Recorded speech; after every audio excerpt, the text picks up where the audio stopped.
भीष्म पितामह तीरों की शैया पर थे।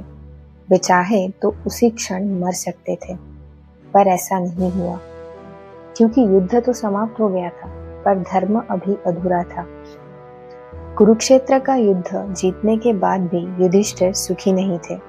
उन्हें लगता था, हजारों की मृत्यु का दोष मेरे सिर पर है, मैं राजा बनने योग्य नहीं हूँ। युधिष्ठिर भीष्म पितामह के पास आए और बोले, पितामह, इतने रक्तपात के बाद राज्य करना क्या पाप नहीं है?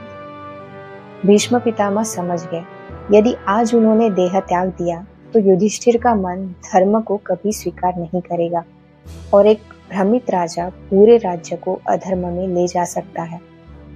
इसीलिए भीष्म पितामह रुके, मृत्यु के लिए नहीं, धर्म समझाने के लिए। तीरों की शैया पर लेटे लेटे भीष्म पितामह ने युधिष्ठिर को सिखाया, युधिष्ठिर, राजा का पहला धर्म है प्रजा की रक्षा। ये हमेशा ज्ञात रखना, युद्ध कभी इच्छा से नहीं, कर्तव्य से लड़ा जाता है। और राजा स्वयं के सुख के लिए नहीं, लोक कल्याण के लिए जीता है।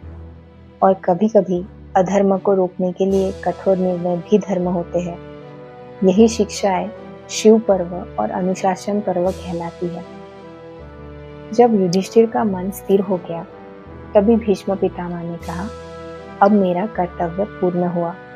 उन्होंने उत्तरायण की प्रतीक्षा की, क्योंकि शास्त्रों में इसे आत्मोन्नति का काल माना गया है।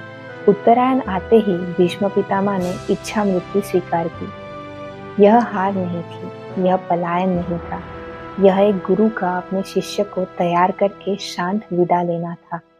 महाभारत हमें सिखाता है, महान लोग मृत्यु को नहीं टालते, वे तब तक जीते हैं जब तक उनका कर्तव्य पूरा न हो जाए।